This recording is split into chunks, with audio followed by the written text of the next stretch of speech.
Assalamualaikum warahmatullahi wabarakatuh. Waalaikumsalam warahmatullahi wabarakatuh.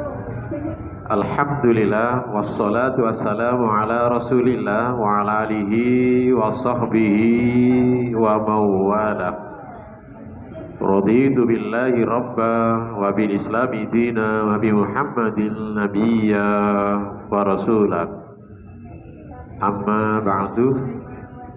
Hadirin para jamaah sholat isya Masjid Baitur Rahman rahimakumullah yang kami muliakan.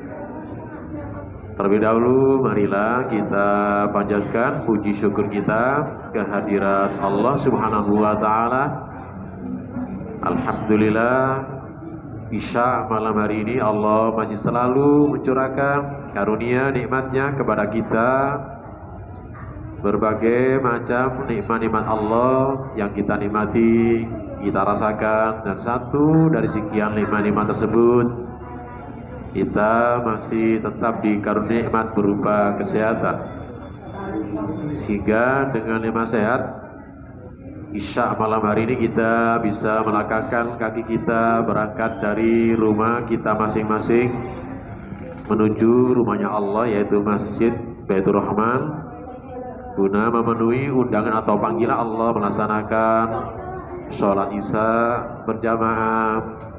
Dan sehabis sholat isya kita bisa membagi waktu di kesibukan waktu sehari-hari. Memang banyak kesibukan, bahkan malam seperti ini waktunya kita sudah istirahat, tapi kita bisa menyempatkan waktu digunakan untuk ngaji bersama-sama bareng-bareng atau ta'lim seperti yang akan kita laksanakan pada malam hari ini. Jamaah rahimakumullah yang kami muliakan, kajian ideologi Muhammadiyah ini tentu ya ada maksud yang dikandung. Insya Allah tujuannya utamanya jamaah rahimakumullah, kami yakin panjenengan insya Allah paham terhadap Muhammadiyah dengan diberikan materi ideologi Muhammadiyah oleh penggagas, tentunya dari Ketua Takmir Abah Imam Ghazali. Ini tujuannya untuk memberikan penguatan terhadap ideologi Muhammadiyah. Kalau ideologi Muhammadiyah itu kuat, jamaah rahimakumullah, insya Allah tidak gampang-gampang masuk angin. Kalau kuat ya, sampai kapanpun kita akan kekeh berideologi Muhammadiyah. Berkeyakinan bahwa Muhammadiyah ini adalah sebuah perserikatan, tujuannya adalah baik. Dengan begitu panjenengan ya, insya Allah sampai panjenengan dipundhut oleh Allah, maka panjenengan kekeh tetap berideologi, berkeyakinan bahwa Muhammadiyah ini adalah sebuah perserikatan yang diperjuangkan ya adalah tegaknya agama Islam. Jadi itulah jamaah rahimakumullah, materi yang tinggi insyaallah tujuannya adalah baik, memberikan penguatan paham ideologi kepada seluruh jamaah Masjid Baitur Rahman. Jamaah rahimakumullah, kadang-kadang memang ada ya yang mungkin sejak kecil bermuhammadiyah, karena juga mungkin orang tuanya, babanya Muhammadiyah. Mereka kemudian ikut juga ya, karena banyak orang tuanya Muhammadiyah, sehingga kehidupannya, sosialnya tentu mereka juga sama dengan banyak, sama dengan orang tuanya, sama dengan ibunya, sama dengan ayahnya itu. Tapi kadang-kadang saat di tengah perjalanan kehidupan, kadang juga ada gangguan-gangguan, mungkin juga ada pengaruh-pengaruh lingkungan, pengaruh juga dari lembaga-lembaga atau mungkin gerakan-gerakan Islam yang lain, maka akhirnya mereka ya begitu mudahnya meninggalkan keyakinan bapaknya, keyakinan dari ibu dan ayahnya itu. Pengaruh tarik-menarik dalam perjuangan Islam itu jamaah rahimakumullah sekarang ini memang banyak. Godaan-godaannya juga banyak, nggih. Podo ae, kadang-kadang begitu kan, podo ae wong sing diperjuangkan juga Islam, dasarnya juga sama Al-Qur'an hadis. Kalau memang seperti itu sama, tapi ada hal-hal yang kadang-kadang jamaah rahimakumullah pemahaman terhadap Al-Qur'an hadis ini kadang-kadang kelompok yang lain dengan kelompok yang lain kadang-kadang tidak sama itu.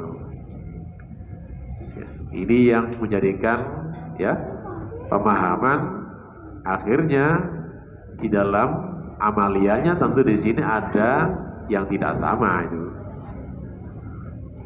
Maka demikian alhamdulillah ya tujuannya insyaallah adalah memberikan penguatan kepada ideologi faham keagamaan menurut pandangan Muhammadiyah itu. Dalam catatan kami materi ini sudah 2 kali, sekarang sudah ketiga kalinya itu. Sampai pada matan keyakinan dan cita-cita hidup Muhammadiyah. Matan itu kan isi, keyakinan ya sebuah kepercayaan. Cita-cita hidup itu juga ideologi yang ingin diperjuangkan. Semua lembaga keislaman punya tujuan maksud yang dikandung di dalamnya itu, termasuk Muhammadiyah itu. Nah, matan keyakinan dan cita-cita hidup Muhammadiyah lebih dikenal dengan istilah MKCH itu. Mengandung prinsip-prinsip dasar pandangan Muhammadiyah. Jadi MKCH itu mengandung prinsip-prinsip dasar yang paling dasar pandangan Muhammadiyah yang bersifat ideologis. Ideologis kan cita-cita hidup, apa yang diinginkan oleh Muhammadiyah itu. Kemudian juga mengandung faham agama itu, dan bagaimana ya, fungsi dan misi Muhammadiyah itu diwujudkan atau dimanifestasikan dalam kerangka negara kesatuan Republik Indonesia. Makanya Muhammadiyah ini kekeh mempertahankan NKRI jamaah rahimakumullah. Kadang-kadang godaannya juga banyak itu. Lebih-lebih gerakan-gerakan transnasional sekarang itu banyak mempengaruhi anak-anak muda kita itu. Ya. Kemudian mereka ingin merubah haluan cita-cita luhur ya oleh pendiri bangsa kita, ingin dirubah itu. Muhammadiyah kekeh memperjuangkan karena ini sudah menjadikan kesepakatan bersama. Dalam pandangan Muhammadiyah merupakan janji kebersamaan ya, yang disepakati para pendiri bangsa kita itu. Ya kita perjuangkan ya rahimakumullah ya. Adapun misalnya di sana sini banyak kekurangan, ya terus kita perjuangkan. Yang mungkin awalnya dulu ya ada gagasan luhur dari pendiri negara kita ya, bahwa negara kita itu adalah bersyarikat Islam, itu kan cita-cita luhur. Tapi di tengah jalan saat deklarasi sana pembacaan Undang-Undang Dasar akhirnya keinginan luhur tersebut akhirnya mental jamaah rahimakumullah ya. Tapi tetap kita tidak putus asa itu. Wong itu kan masih di dalam apa namanya yang disebut dekret presiden berapa itu ya, menyatakan bahwa preambul di dalam cita-cita luhur ya Piagam Jakarta itu adalah termasuk menjiwai kan, tasik resmi kan ini. Kalau kita bicara masalah Piagam Jakarta bukan haram, bukan dilarang gitu. Itu cita-cita luhur awalnya begitu, dan itu resmi menjiwai menjiwai undang-undang dasar kita. Sebagai jiwa tentu ini menjadi rohnya itu. Undang-undang dasar itu kalau tidak punya rohnya Piagam Jakarta, ya tentu jamaah rahimakumullah, namanya undang-undang kalau tidak punya jiwa akhirnya keropos. Makanya dirumuskan dalam 5 sila itu yang semula kan rumusannya kan ketuhanan, bukan sekarang ini ketuhanan dengan wujudkan gitu syariat Islam bagi pemeluk-pemeluknya. Akhirnya dirubah menjadi karena kebesaran jiwa para pimpinan Islam, tokoh-tokoh Islam akhirnya rela 7 kata itu dihapus. Tapi tetap sila pertama inilah yang mengilhami, menjiwai dari sila-sila yang lain. Kalau sila yang pertama ini dihilangkan, maka Indonesia itu akan rapuh, bahkan menjadi bubar, menjadi negara-negara sekuler, atau bisa menjadi negara ateis. Jadi itu. Makanya yang pertama, sila pertama ketuhanan yang Maha Esa. Penjelasan dari Ki Bagus, ketuhanan yang Maha Esa itu artinya apa? Tauhid. Itulah kalimat tauhid yang ingin diperjuangkan oleh tokoh-tokoh pendiri bangsa kita itu. Maka tidak ada tempat bagi masyarakat warga Indonesia itu yang tidak berketuhanan atau tidak beragama itu, ateis itu, bertentangan dengan semangat ketuhanan yang Maha Esa tersebut.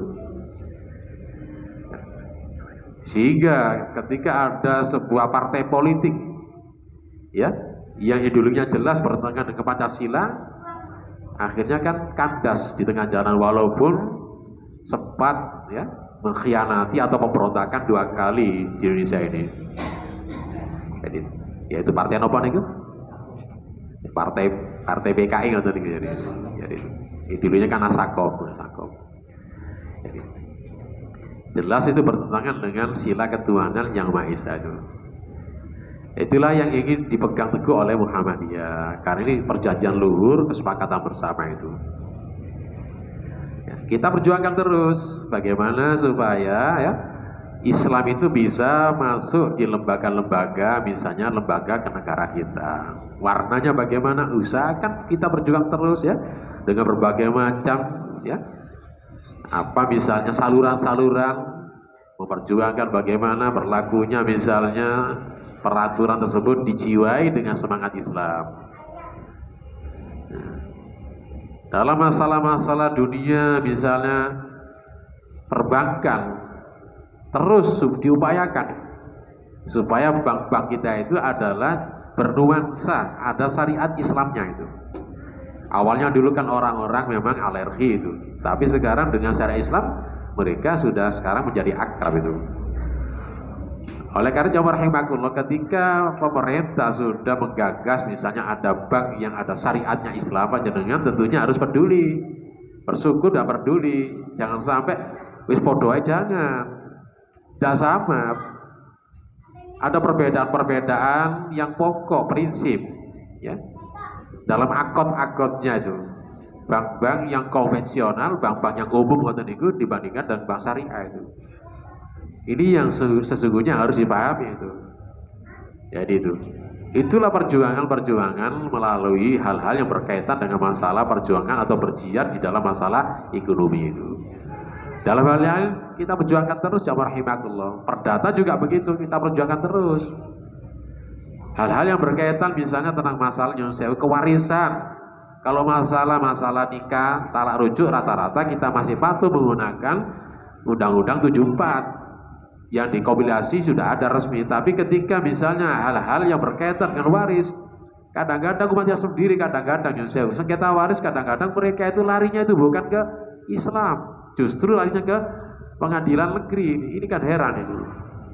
Mestinya mereka kembali kepada Islam kalau masalah-masalah sengketa waris, karena sudah diadopsi menjadi kompilasi kumpulan hukum-hukum Islam yang sudah resmi, yang berlaku tentu bagi masyarakat Islam Indonesia itu. Yang aneh sendiri umat Islam kalau ada sengketa waris larinya itu justru bukan kepada kompilasi.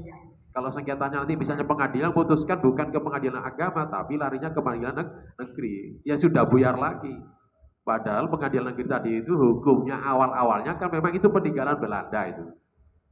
Belanda sudah ada lagi, tapi hukumnya masih diperjuangkan terus, dipertahankan di sini. Menjadi undang-undang formil istilahnya itu, atau undang-undang resmi. Kami sebut Islam itu lebih resmi lagi, kompilasi itu lebih resmi, lebih formal lagi, karena itu adalah mengayomi masyarakat Islam. Kenapa? Karena masyarakat Islam Indonesia yang mayoritas, yang terbanyak itu. Itulah cara-cara Muhammadiyah itu dalam rangka selalu memperjuangkan bagaimana hal-hal yang bisa masuk di sana. Islam itu menjiwai di dalam segala lini, ya, aspek kehidupan baik berbangsa, bernegara maupun bermasyarakat. Matang keyakinan dan cita-cita hidup, ya, Muhammadiyah diputuskan oleh sidang atau rapat tamir. Tamir itu adalah di bawah muktamar itu. Muhammadiyah tahun 1969 di Ponorogo, Jawa Timur, ya, sebagai kelanjutan amanat muktamar tahun 1968 di Yogyakarta. Cukup lama itu, ya. Matan ini disempurnakan oleh pimpinan pusat Muhammadiyah tahun 1970.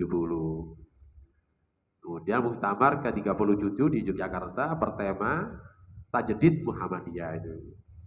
Akhirnya ada perubahan-perubahan tajdid, ya, yang melakukan koreksi organisasi. Istilahnya itu re-tajdid. Tajdid itu pembaruan. Apanya dibarui? Nasnya Al-Quran nggak bisa diperbarui itu. Paham-pahamnya ini perlu diperbarui. Ya. Paham bagaimana cara memahami nas Al-Quran maupun hadis. Karena sejalan dengan perkembangan zaman rahimakumullah. Dulu kalau kita misalnya belajar masalah-masalah tentang masalah jual beli. Jual beli itu sekarang sudah berkembang sangat pesat, mendahului zaman sekarang. Buatan enten wonten fakir lama misalnya jual beli transaksinya online, buatan enten dulu. Lalu bagaimana sekarang misalnya jual beli model online sekarang ini? Ini kan butuh pemikiran tajdid. Ya. Dulu tidak ada misalnya orang misalnya ketika, ya, divonis oleh dokter atau perempuannya si laki-lakinya mandul. Bagaimana sekarang ada proses orang yang ingin menginginkan anak dengan cara sekarang ini dengan apa? Bayi tabung. Ini kan pemikiran modern. Hukumnya apa bayi tabung ini? Muhammadiyah kemudian berijtihad melalui misalnya majelis tarjinya. Itulah cara pandang Muhammadiyah itu. Ya. Ideologi keyakinan dan cita-cita khito ini juga ada tajdid, ada khito, Palembang juga ada khito, Medan itu. Ujung Pandang, Makassar itu. Gerak dan amal usaha dan organisasi itu. Dan sasarannya adalah ada perubahan-perubahan dalam hal-hal yang berkaitan dengan masalah pemikiran-pemikiran. Kalau sudah ubudiyah makdo nggak bisa diotak-atik, apalagi masalah usuliyah akidah nggak bisa diotak-atik, nggak bisa ditajdid. Ya. Muktamar ini diadakan untuk pertama kalinya di masa Orde Baru pada zamannya Pak Harto, ya, yang melakukan kebijakan dipolitisasi dan diideologisasi itu. Yang awalnya dulu Nyun Sewu mengajaskan menjadi ajas tunggal satu, semuanya organisasi, ya, baik Islam maupun yang lainnya harusnya ajasnya satu, yaitu ajas tunggal Pancasila itu. Tarik menariknya itu sampai muktamar diundur itu kira-kira ada sekitar 9 tahun itu. Gak muktamar. Kenapa? Karena di dalamnya, Masya Allah, pertentangannya sangat tajam itu. Ya apa? Dipertahankan gak azasnya Islam? Sementara ada yang kekeh azasnya tetap Islam, gak usah dirobah. Kalau dirobah nanti kita bubar Muhammadiyah. Akhirnya ketika itu Pak AR ibaratkan kita itu kalau jalan ada peraturan lalu lintas pakai helm, ya kalau misalnya kita tidak pakai helm kita kena tilang melanggar peraturan lalu lintas, ya kita pakai helm saja itu. Tapi kalau di rumah ya sudah, helmnya jangan dipakai terus. Ya, itu adalah taktik atau bersiasat di dalam mengatur organisasi. Itulah lihatnya Pak AR, rahimahullah. Ya tetap Muhammadiyah sampai sekarang, akhirnya Muhammadiyah masih eksis, masih wujud, masih ada itu. Tapi ada sebuah orang masih kekeh, akhirnya kan bubar dengan sendirinya itu. Karena tidak mau mengakui ajas tunggal ketika itu. Awal-awalnya kan begitu pertentangan ideologi pada saat awal-awal ya ketika pemerintahan Pak Harto membuat perpu istilahnya pada itu peraturan pemerintah atau presiden kepres itu bahwa semua organisasi baik organisasi keagamaan maupun politik semuanya harus azas tunggal yaitu Pancasila itu. Di masa itu terjadi perubahan sosial akibat ini modernisasi. Ini bisa dilihat dalam bukunya Pak Haidar Nasir memahami ideologi Muhammadiyah. Selain itu, menurut Mukhlas Abror, keterlibatan Muhammadiyah di Masyumi sebelum itu dirasa berdampak. Ini. Mungkin di sini dulu awalnya Muhammadiyah, Masyumi dulu yang masuk di sini. Awalnya begitu. Karena kebetulan memang Masyumi itu adalah banyak tokoh-tokohnya, ibaratkan partainya orang Muhammadiyah Masyumi itu. Dan tidak Muhammadiyah saja itu. Orang Islam masuk di Masyumi ini. Sebelum itu dirasa berdampak pada stabilitas gerak organisasi. Muhammadiyah kemudian melakukan evaluasi, muhasabah diri. Dan menyusun panduan ideologis. Yang disebut dengan matan, keyakinan, dan cita-cita hidup Muhammadiyah. Jika ada sebuah pertanyaan besar, apa sih Muhammadiyah itu? Kan begitu. Apa sih Muhammadiyah itu? Kalau bahasanya Pak Jindar Tamimi, apa sih Muhammadiyah itu? Dengan pertanyaan seperti itu, maknanya dalam, jamaah rahimakumullah ya. Mahual Muhammadiyah itu kalau bahasa Arab. Apa sih Muhammadiyah itu? Kalau apa sih Muhammadiyah itu dalam bahasa Jawa itu? Apa sih Muhammadiyah itu? Kalau difahami lebih dalam, ternyata Muhammadiyah bukan hanya sekedar arti sebuah nama saja, tapi mengandung keyakinan yang sangat dalam, dan itu sebagai faham keagamaan kita, dan terus kita perjuangkan. Ya. Sampai apapun ya rahimakumullah itu. Adapun rumusannya, mari kita lihat rumusannya ini. Satu, Muhammadiyah adalah gerakan Islam. Gerakan itu kalau dalam bahasa Arab adalah harokah. Harokah itu bergerak, gak diam. Islam itu memang selalu bergerak, gak boleh diam. Harus ada gerakan-gerakan. Dan dakwah amar ma'ruf nahi munkar. Salah satu wujud gerakan itu adalah kita syiarkan dakwah. Dakwah itu kan seruan mengajak kepada yang ma'ruf. Ya. Yang ma'ruf ini terus kita gelorakan terus, jangan sampai berhenti. Begitupun ya, nahi munkar jangan sampai berhenti.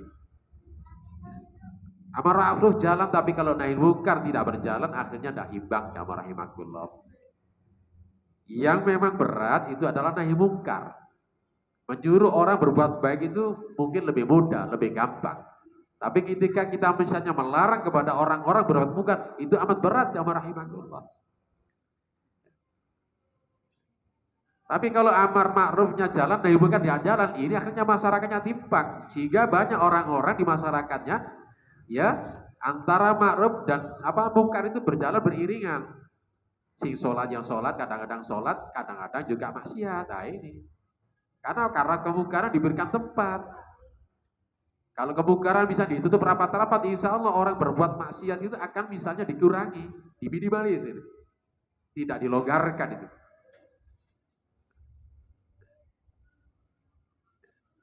Jadi nahi munkar juga harus tetap jalan itu. Nah, nahi munkar lebih efektif, lebih gampang manakala kalau dilakukan oleh orang-orang yang punya posisi-posisi di masyarakat. Lebih gampang daripada dilakukan dengan orang-orang yang tidak punya posisi di masyarakat. Contoh ya jamaah rahimakumullah. Kalau panjenengan misalnya ingin menghilangkan kemaksiatan di tengah masyarakat, yang paling bawah di tingkat RT lah itu. Panjenengan punya kekuasaan, ketua RT, lebih gampang. Insya Allah masyarakatnya insya Allah mendukung, karena sesuatu yang buruk itu pasti masyarakatnya itu nalurinya itu mesti menolak. Seneng takon misalnya kampungmu misalnya ngeten iki masyarakate ono sing gobi judi ngeten niku. Pasti nuraninya gak seneng. Maka di sini Pak RT ambil bagian. Dibuatlah peraturan tingkat bawah RT. Sopo ae sing judi masyarakat di RT, maka di sini ada misalnya ada sanksi-sanksi sosial oleh masyarakat. Ya. Contoh ngoten niku ya rahimahullah, ya. Sangat mudah manakala kalau misalnya mencegah kemungkaran dengan melalui kekuatan. Kekuatan apa? Ya kekuatan jabatan ngoten niku, posisi di masyarakat, ketua RT, ketua RW, lurah lagi itu, di atasnya camat lagi itu, lebih ampuh lah itu. Kalau buat misalnya peraturan-peraturan, ya. Peraturan tersebut untuk misalnya dituangkan dalam misalnya mengatur misalnya bagaimana, kita ini contoh Surabaya, wali kotanya Pak Eri ini, itu sebetulnya kan permintaan dari Majelis Ulama. Majelis Ulama kumpulan dari semua ormas Islam. Dalam musnahnya kemudian dituangkan, di-drill lagi menjadikan rakernya, akhirnya coba dari Surabaya mengevaluasi itu. Kok banyak sih warkop ini, kalau warkop orang dewasa tidak masalah, 24 jam silakan saja. Ini ternyata banyak anak-anak sekolah nongkrong di sana itu. Akhirnya kemudian direspon oleh wali kota Surabaya itu. Dituangkan itu peraturan ini, perwali itu, peraturan wali kota itu. Mulai misalnya jam berapa nih anak-anak seusia sekolah paling usia paling tua SMP itu 17 tahun ya. Boten angsal misalnya nongkrong di warkop sampai jam pinten niku. Jam 10 nggih. Stoso ini. Jam sinten? 12. 10, Pak. 10, Bu.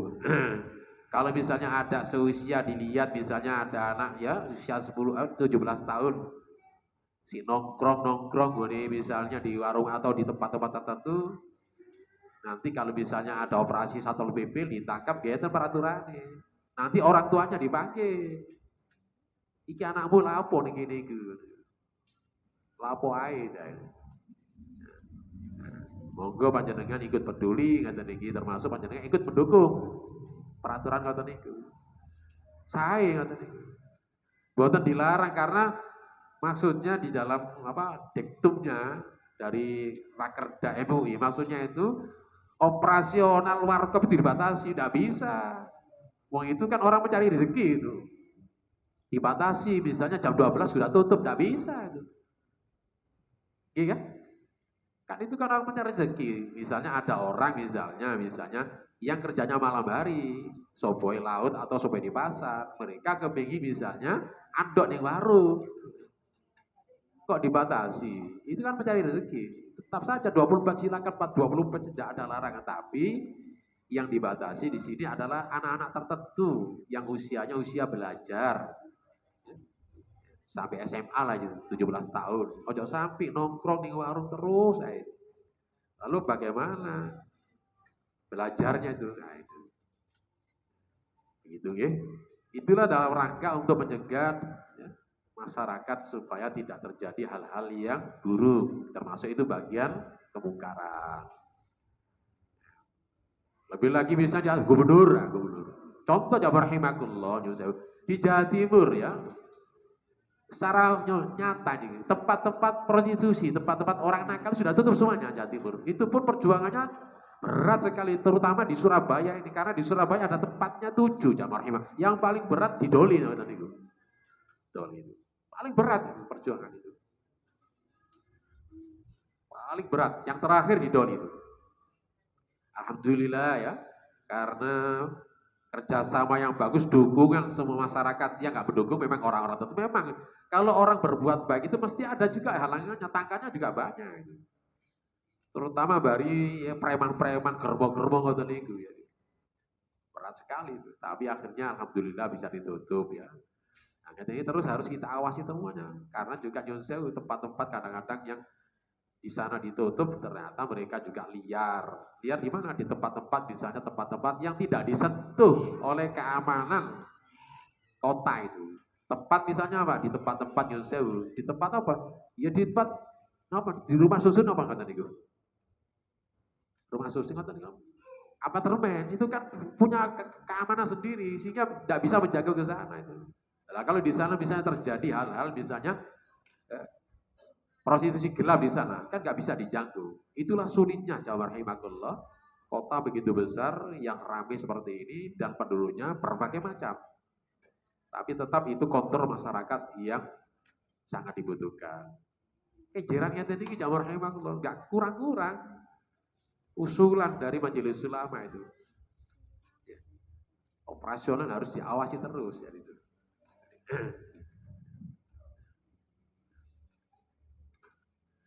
Jadi itulah salah satu contoh-contoh mencegah kemungkaran kalau dilakukan oleh misalnya punya posisi-posisi orang yang punya jabatan.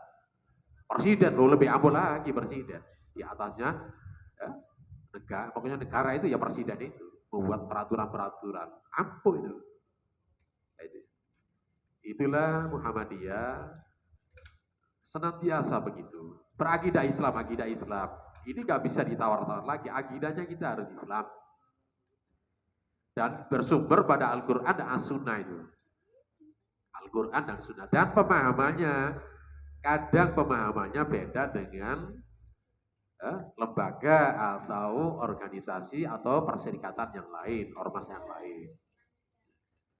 Bercita-cita ya, dan bekerja untuk terwujudnya masyarakat utama itu. Dulu ya, adil makmur. Nah, sekarang sudah lagi menjadi masyarakat Islam. Ini tahun dulu ya, ketika awal-awal Orde Baru itu. Diridhoi Allah Subhanahu wa taala. Untuk melaksanakan fungsi dan misi manusia sebagai hamba Allah, khalifah Allah di muka bumi. Namanya khalifah itu namanya meneruskan penggantinya Allah. Memakmurkan bumi ini adalah Allah mewakilkan kepada manusia, kepada kita-kita ini untuk mengatur bumi ini segala makmur, supaya makmur. Karena kita sebagai khalifah Allah. Apakah misalnya mengaturnya ini pakai misalnya sebagai aturan-aturan diwujudkan dalam bentuk misalnya pemerintahan atau amir menjadi khilafah. Dan Muhammadiyah tetap sesuai dengan kesepakatan bersama ya NKRI tadi, karena NKRI ini adalah bentuknya seperti itu, bentuk presidensil ya kita ya selamanya juga begitu kita pertahankan terus. Kalau ternyata misalnya masyarakat sudah berubah lagi, wallahu a'lam, tapi ketika yang mengawal ini masih ada, Muhammadiyah masih ada, dan ormas lain masih ada, insya Allah kita pertahankan terus jamaah rahimakumullah. Insya Allah nggak akan bubar itu NKRI itu selama Muhammadiyah dan ormas-ormas yang lain mempertahankan ya, kesepakatan bersama sebagai ya, undang-undang yang dijunjung tinggi itu. Jadi begitu jamaah rahimakumullah. Sehingga tawaran-tawaran ketika misalnya bagaimana kalau misalnya Indonesia dirubah menjadi khilafah itu tidak bisa jamaah rahimakumullah. Walaupun secara itu memang kita hormati. Tapi Muhammadiyah tidak pernah dan tidak akan terpengaruh dengan cara-cara ideologi yang mereka perjuangkan melalui apa? Khilafah. Khalifah itu adalah sebagai wujud kita manusia, ya, hamba Allah untuk mengatur dunia ini. Caranya bagaimana? Caranya kalau bermasyarakat kita misalnya mengatur melalui organisasi, kalau misalnya mengatur dalam masalah urusan negara, itu urusan-urusannya diatur melalui lembaga-lembaga negara yang resmi itu. Begitulah ya Muhammadiyah itu. Satu sudah, mungkin barangkali ada yang mau dibahas, monggo silakan. Kami senang kalau ada yang mau dibahas atau ada yang diskusi, dialog, tanya jawab, monggo silakan itu. Ibu-ibu monggo silakan.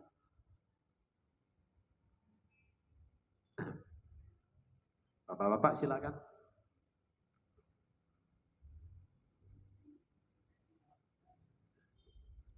Buatnya gitu. Gak ada. Gak ada nih kira-kira nobong. Huh? Ngantuk dah. Masuk ngantuk juru cabolu kan.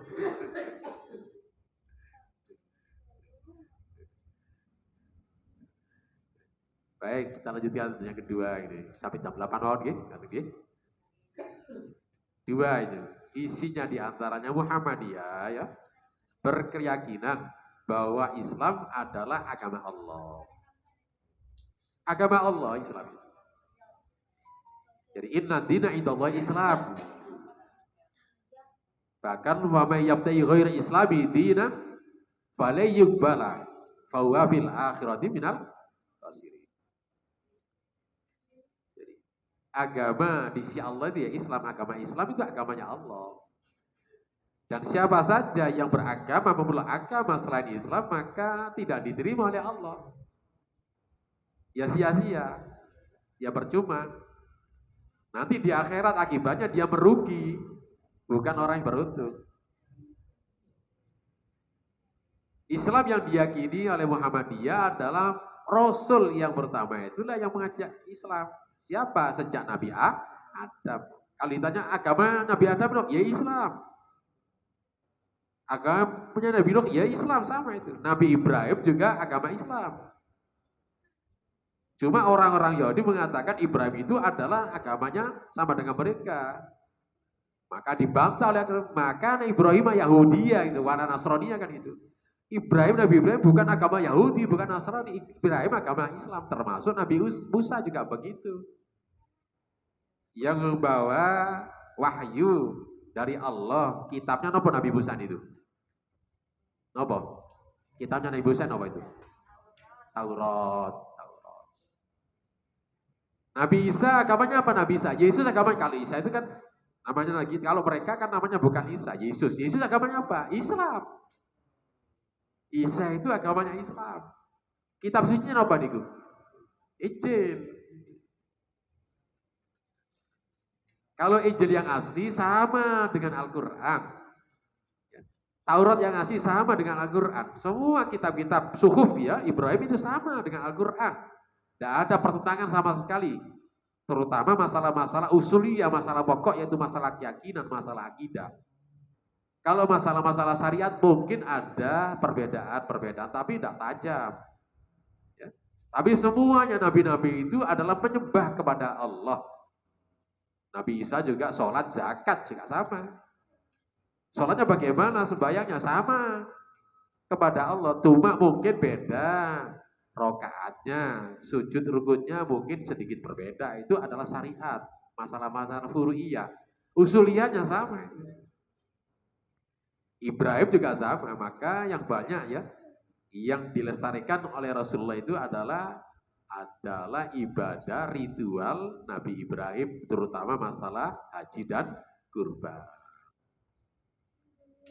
Bila Ibrahim itu. Jadi itu. Ritual ibadah haji hampir semuanya 90% adalah mencontoh ritual ibadah Nabi Ibrahim. Jadi itu. Dan seterusnya itu sampai kepada Nabi yang terakhir penutup zaman yaitu Rasulullah Muhammad SAW itu Nabi kita itu. Sebagai hidayah Allah. Hidayah apa? Melalui din hidayah Allah dan sudah dibekali dengan apa? Nas Al-Quran. Ini hidayah Allah. Tapi ketika hidayah Allah tadi itu misalnya tidak sampai mempengaruhi, tidak bisa menyadarkan mereka, itu memang wewenang Allah. Agama sudah ada, nasnya dalilnya sudah ada, pengajian di mana-mana ada, tapi sing dablek kok akeh. Kok sing pun berarti hidayah taufik Allah itu belum menyentuh mereka.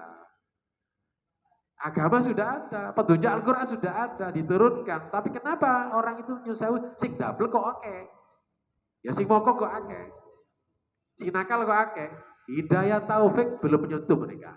Maka panjenengan ketika panjenengan baca ihdinas siratal mustaqim, panjenengan ngeten iki, hati panjenengan, pikiran panjenengan terpusat apa sing diminta? Bukan minta hidayah agama sudah ada Islam, kita sudah berislam. Hidayah Al-Quran sudah ada, yang diminta adalah hidayah taufik. Karena taufik itu adalah wewenangnya Allah semata itu. Kalau Allah tidak berikan hidayah taufik, tidak akan orang itu bisa sadar. Ya, termasuk Rasulullah sendiri tidak bisa menyadarkan pamannya itu ketika hidayah taufik belum masuk di sana itu. Abu Jahal tetap mereka Hidayah agama sudah ada, Al-Quran sudah ada, tapi kenapa mereka masih belum mau sadar? Karena hidayah taufik belum menyentuh hati mereka, hati dia itu. Sehingga dia tetap dalam keadaan kafir, kafir Quraisy. Namanya Rasulullah, Abu Jahal itu. Rasulullah tidak mampu untuk memberikan hidayah taufik. Sampai Allah berfirman, innaka la tahdi kan itu. Man ahbabta. Muhammad, kau tidak mampu. Kamu cintai itu. Dicintai itu kalau misalnya hidayah taufik tidak mampu, ya sudah. Jadi itu ya. Apanya misalnya Nabi Nuh nggak berhasil Islamkan anaknya. Sehingga anaknya tenggelam bersama orang-orang yang menolak Nabi Nuh. Karena hidayah taufik belum masuk ke anak-anaknya tadi itu. Hidayah agama sudah dibawa oleh Nabi Nuh. Apa nggak berhasil? Berhasil Nabi Nuh. Terus berhasil Nabi Nuh. Karena apa? Karena Nabi Nuh adalah menyampaikan dakwah risalahnya. Adapun berhasil misalnya orang yang disadar dan tidak itu semata-mata pemenangnya Allah berikan hidayah taufik kepada hati nuraninya masing-masing itu.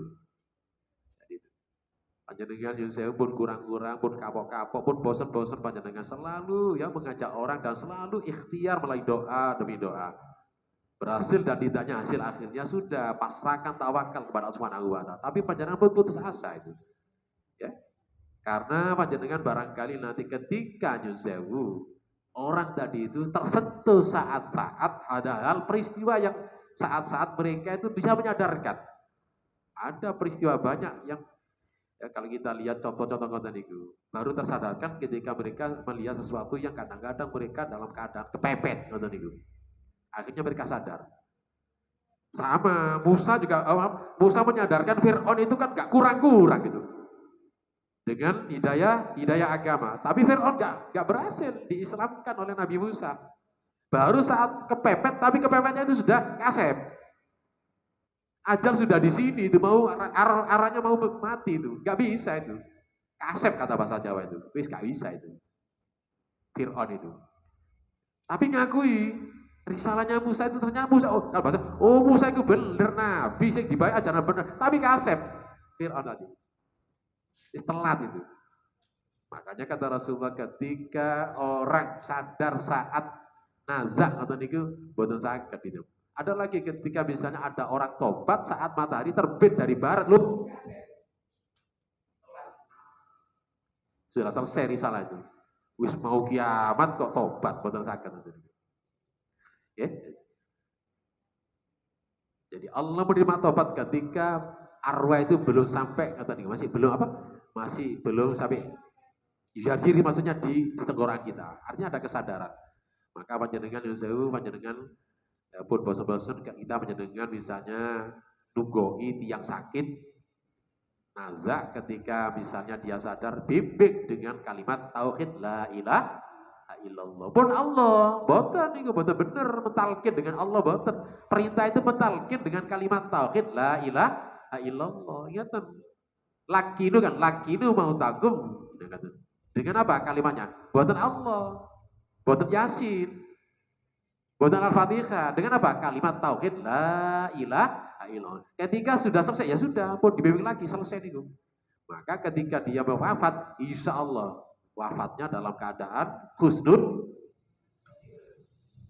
Okay.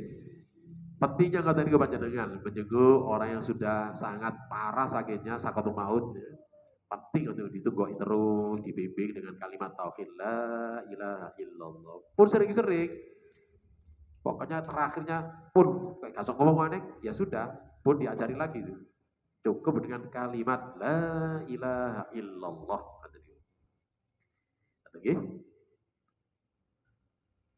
Dan rahmat Allah dengan diturunkan Nabi membimbing kita itu kepada umat manusia sepanjang masa dan menjamin kesejahteraan hidup materi-materi yang ada di material. Karena manusia itu memang butuh material.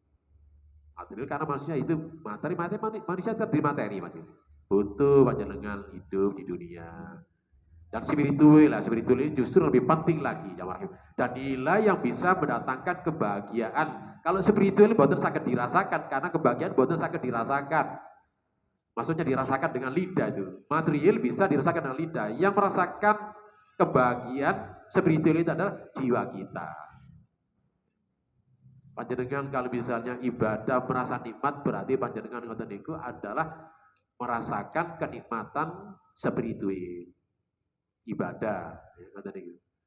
Kata Ibnu Taimiyah rahimahullah, dunia itu termasuk juga bagian surga. Ketika orang tidak bisa mendapatkan surga dunia, nanti di akhirat mereka tidak akan mendapatkan surga di akhirat. Apa surga dunia kata Ibnu Taimiyah? Kebahagiaan ketika dia melaksanakan taat kepada Allah. Contohnya, sholat merasa senang, merasa bahagia, merasa tenang. Itu termasuk orang yang dikatakan merasakan surga dunia. Bahwa cukup misalnya aku mangan es, nikmat bahagia, itu kan terbatas. Ketika mereka misalnya melakukan taat kepada Allah, sholat, merasa senang, merasa bahagia, tentram, berarti dia itu merasakan surga dunia. Nah, pasti nanti di akhirat dia akan merasakan surga di akhirat. Ketika dia tidak merasakan surga dunia, di akhirat mereka tidak akan merasakan surganya di akhirat. Kenapa? Karena ketika dia melaksanakan taat, tidak merasakan nikmat, merasakan enak, ya, merasakan apa nih? Gembira lah itu. Jangan, ada sebuah hadis Rasulullah, ini menjadi perenungan kita sebagai penutup ya dalam 8. Rasulullah mohon datang Allah kata niku. Ya Allah ya Allah kami mohon jadikanlah menurut pandangan kami, maksudnya qurratu ayun itu adalah ketika kami sholat atau beribadah sujud kepadamu. Jadikanlah saya merasa itu senang, merasa sejuk itu. Qurratu ayun itu kan menyenangkan. Atau bahasa lain, ketika Rasulullah sujud, Rasulullah itu merasa nikmat, merasa tenang, merasa gembira. Ibaratkan wisatanya Rasulullah, pikniknya Rasulullah itu adalah di sholat. Kalau sudah sholat menjadikan kita itu gembira, menyenangkan, berarti itu sebagaimana surga dunia. Ada lagi surga dunia yang lain? Banyak. Kalau kita lihat kajian-kajian tentang masalah kitab yang ditulis oleh Ibnu Taimiyah itu. Bagi siapa saja yang ingin menjadikan dunia, menjadikan jannah, bukan jannahnya, surganya itu hanya misalnya dalam materi saja, tapi spiritual. Demikian ya rahimakumullah. Sampai jam 8 lebih sedikit. Mungkin barangkali ada yang mau tanyakan? Silakan. Ibu, Bapak, cukup ya? Cukup ya? Sampai di sini kajian kita malam hari ini, mudah-mudahan ya paling tidak kita bisa mendapatkan pertambahan iman, pencerahan ya, dan berikan penguatan, utamanya penguatan terhadap ideologi Muhammadiyah. Kalau sudah kuat, insya Allah panjenengan nanti insya Allah tidak akan gampang goyah. Intinya ke sana, insya Allah begitu. Demikian apa yang bisa kami sampaikan. Ya. Mudah-mudahan sekali lagi ini bisa berikan sedikit tambahan ilmu, dan apabila ada yang salah, khilaf, kami menyampaikan wajar gitu. Sebagai manusia biasa, banyak keliru, banyak salahnya, kami mohon maaf yang sebesar-besarnya. Akhirnya billahi taufik wal hidayah. Assalamualaikum warahmatullahi wabarakatuh. Waalaikumsalam warahmatullahi wabarakatuh.